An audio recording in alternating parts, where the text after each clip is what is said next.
Welcome to the Humanized podcast, all about personalizing your health. I'm your host, Rebecca Kelly, and I'm so excited to introduce our guest today, Dr. Tom O'Brien. But before I introduce Dr. O'Brien, I want to remind everyone to subscribe to get all of our variety of casts in audio, video, and transcription at humanizedhealth.com.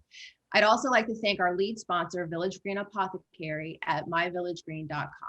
So a little bit about our guest. Dr. Tom O'Brien is recognized world expert on gluten and its impact on health. He is an internationally recognized and sought after speaker and workshop leader specializing in the complications of non-celiac gluten sensitivity, celiac disease, and the development of autoimmune diseases as they occur inside and outside of the intestines. Thank you so much for being here with us. We really are excited to have you. Oh, thank you, Rebecca. It's a pleasure. So I just wanted to just jump right into the whole conversation about brain health and just ask you, what triggers or impacts our brain function? Well, what's really good to recognize is that the brain is the canary in the coal mine. That, in the 1800s, coal miners would take a canary down into the mines with them, and the canary singing in its cage. And if they stopped hearing the canary singing, somebody would run over there right away. And if the canary had fallen over dead in the cage, they blew a whistle and everyone got out of there immediately. Right. Because there was methane gas leaking or carbon monoxide gas, which humans can't smell, but it'll kill them. And right. So the canary in the coal mine is an early warning system. Okay. Your brain is the canary in the coal mine of your body and your body's health. And we all joke about it because we don't know what to do. And well, so I'm getting old. I'm not remembering the way I used to. Well, how old are you? Well, I'm 34. No, that's not supposed to happen. Right. But listen to the Blue Cross Blue Shield published last year, and arguably they are the largest healthcare institution in the English language. I don't know about the world, but they're multi-billion-dollar profit-oriented industry offering health insurance, right? They published last year that between 2014 and 2013 and 2017, in 4 years, there was a 406% increase in the diagnosis of Alzheimer's in 30 to 45-year-olds. But the concept is an anti-inflammatory effort on your part pays big dividends. Right. So with any brain dysfunction, if this sounds too off for you, just Google depression and inflammation. And you'll see the studies just start popping up. So many studies, or schizophrenia and inflammation, or brain fog and inflammation. And you start to understand the mechanism behind why all this is happening. I just think go get a cup of coffee, but now I'm going to be thinking differently. Well, coffee, some people hear coffee is really good for you. It extends your life. Some people hear coffee will kill you. What's the truth? The truth is, if you carry a gene that makes you a slow metabolizer, means slow to break down chemicals in your body, the gene's called CYP1A2. If you carry that gene, you really shouldn't drink coffee. That if you've got the slow metabolizer gene, that means caffeine has a much stronger effect on you. And the studies show that when they screen tens of thousands of people based on who carries the gene for slow metabolizer and who doesn't, it's the slow metabolizers. You drink 1 cup of coffee a day, you've got a 15 to 20% increased risk of early death. 2 cups a day, it's over 30%. 4 cups a day, and it's over 60% increased risk of early death from cardiovascular disease. But only for those that carry that gene. So how do you know if you're a slow metabolizer? Well, the genetic test is not hard to do, but if you notice, if you drink coffee after a nice dinner at night, you're at some nice restaurant or something, and you have a hard time sleeping that night, you're a slow metabolizer. Right. Or if you I now know I should not be grabbing that cup of coffee from what you're saying. So well, unfortunately, you may have to find an alternative for that if you carry the gene. But there's no mystery about this. Once you learn how to identify what your body feeds off of very well and what causes more inflammation in your body, it's not rocket science to have more of an anti-inflammatory life. So obviously with coffee, it's going to depend in this particular conversation about your DNA. But what about just general toxins in the environment, right, that affect the brain and maybe affect everyone, right? How do those things affect us? How can we be on the lookout for them? Oh my goodness, it's jaw-dropping when you learn about this. You know, arguably the number one medical journal in the English language for children's health is the journal Pediatrics. Right. They published a paper and it was a policy statement.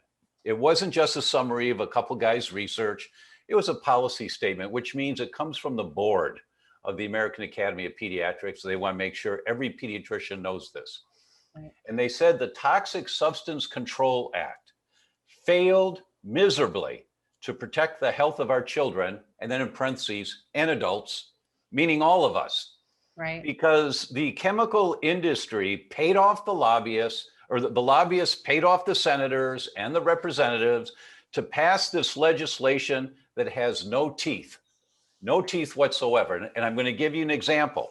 Okay. But before I give you the example, they said in that paper that it's 247 pounds of chemicals per person per day that are being manufactured or imported into the United States.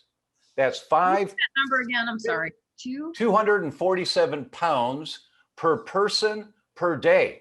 So I did hear you correctly. That's a lot. That's 5 50-pound bags every single day for every person in the US. It's 27 trillion pounds, but I said, well, that number makes no sense to me. So Right. I divided it by 365 days, and then I divided it by the number of people in the US, and it's 247 pounds per person per day. Wow. That's why newborn babies have the latest numbers, 283 chemicals in their bloodstream, in the umbilical cord blood, that are not supposed to be there at birth. Right. And many of them are neurotoxins. So if you take this concept of all these environmental toxins we're exposed to, and you think you're not exposed, the flame retardant chemicals on the sofa you're sitting on are outgassing into the air, and you breathe them all day long. Yes. Now, there's no evidence that the minor amount of flame retardant chemicals that leach out of your sofa is toxic to humans. That's the legislation they had passed. Or nail polish, the phthalates in nail polish. Phthalates are chemicals used to mold plastic. The phthalates in nail polish are in your bloodstream in 4 to 5 minutes. Now, there's no evidence that the amount of phthalates that leach out of nail polish into your bloodstream is toxic to humans. Or you store your leftover food in a plastic storage container in the refrigerator, and the next day you eat the chicken. The chicken's now got phthalates in it from the plastic storage containers. Right. Now, there's no evidence that the amount of phthalates that leach out of plastic storage containers is toxic to humans. But this stuff is accumulative in your body. Give me 25 years of a little girl putting nail polish on her fingers and toes. Now here's the study. 2016, 346 pregnant women in Chicago. Mhm. In the 8th month of pregnancy, they did urine analysis. What did they find? They measured 5 phthalates in the urine. Now there are hundreds, but they just measured 5. And they categorized them into fourths, the lowest fourth, the next, the third, and the highest. Then they followed the children of those pregnancies after they were born. And when the children turned 7 years old, they did Wechsler IQ tests on every single one of them. What did they find? There's not much in medicine that's all or every. This was every child whose mother was in the lowest quartile of phthalates in urine in pregnancy compared to the children in the highest quartile. Every child in the highest quartile, their moms, their IQ was 7 points lower. Now, 7 points, that doesn't mean anything to people until you know that a 1-point difference in IQ is noticeable. Right. A 7-point difference is the difference between a child working really hard getting straight A's and a child working really hard getting straight C's. That child doesn't have a chance in hell of ever excelling in school because mom was high in phthalates that accumulate over 25 years. Now just go to Google and type in phthalates, PHTHALATES, and neurogenesis, nerve growth. Here come the studies, how phthalates inhibit nerve growth. Wow. And that's why 30 to 45-year-olds now have a 400% increase in Alzheimer's in between 2013 and 2017, because the brain's the canary in the coal mine, and we're accumulating all of these toxic chemicals in our body. So I hope there's some sunlight at the end, and you're going to then be able to share with us what we can do to have better brain health. You bet. The first thing is awareness. If you're not aware of this, we all grow up believing, well, what do I take to fix this? What pill do I take, or what food do I eat to fix this? There is no pill. There is no food. You have to identify where you sit right now in this inflammatory scale, and then identify where is the gasoline coming from. There is no other way to help ensure your brain is not going to be inflamed. You have to look at lifestyle, the environment you live in. If you've got mold in your house, you're throwing gasoline on the fire with every breath you take when you breathe in the mold, So there's no simple way, Rebecca. There's no simple pill. I mean, we always want to be told, this will fix it for you. The first step is awareness, and to have the OMG moment. When you have the OMG moment, then you want to learn more. And then you start learning all of the little steps. Now, my book is really good for this. The book's called You Can Fix Your Brain. Okay. It's #1 in 7 categories on Amazon for brain function, because it's a really good book. It works. You learn all of this stuff, but there's no one simple thing. Awesome. All right. Well, thank you, Dr. O'Brien. This has just really been very eye-opening, and I definitely am going to get your book.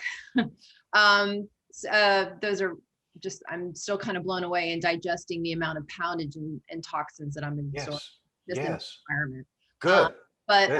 Anyway, Tom O'Brien can be found at www.thedoctor.com, which is THEDR.com. And let me remind you, subscribe and get access to all Humanized videos, podcasts, and transcriptions from all of our thought leaders on personalized health at humanizedhealth.com. Thank you so much.